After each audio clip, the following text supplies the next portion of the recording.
की आपल्या झटपट कार्यशैलीबद्दल आम्ही ऐकून होतो, आम्ही लांबून दुरून बघायचो आजभर. पण मात्र एवढ्या झटपट तुम्ही मला सांगा, शनिवारी माझा प्रवेश पक्षामध्ये झाला, रविवारी उमेदवारी जाहीर झाली आणि गुरुवारी मी आमदार झालो. म्हणजे आपल्या झटपट कार्यशैलीबद्दल आम्ही ऐकून होतो, त्याचा अनुभव राहुरीकरांनी त्या ठिकाणी घेतलेला आहे. आणि निवडणुकीची देखील मी आपल्या सर्वांना, या ठिकाणी उपस्थित असलेल्या सर्वांना आवर्जून सांगू इच्छितो की तिकीट मिळण्यापासून पुढच्या अर्ज भरण्याची प्रक्रिया असेल आणि अर्ज काढण्याचा दिवस असेल, तो तुम्ही टीव्हीवरती बघितला असेल. या सर्व प्रक्रियेमध्ये सर्वात सिंहाचा वाटा कुणी उचलला असेल तर तो आदरणीय विखे पाटील साहेबांनी उचललेला आहे. ते आपण सर्वांनी बघितलेलं आहे. खरं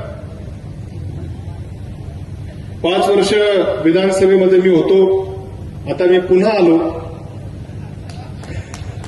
विधानसभेत नाही पण विधान परिषदेत आलो आणि मला खात्री आहे की ही जी संधी साहेब आपण मला या ठिकाणी दिलेली आहे, या संधीच्या रूपानं या आता फक्त राहुरी नगर पाथर्डी विधानसभा मतदारसंघ तर आहेच, परंतु जिल्ह्यातल्या स्थानिक स्वराज्य संस्थांचे देखील प्रश्न विधान परिषदेच्या सभागृहात मांडण्याची जी संधी आपण मला दिली, या संधीचं निश्चितपणे सार्थक करून दाखवल्याशिवाय राहणार नाही, अशी ग्वाही आपल्याला आम्हा सर्वांच्या उपस्थितीत या ठिकाणी देतो.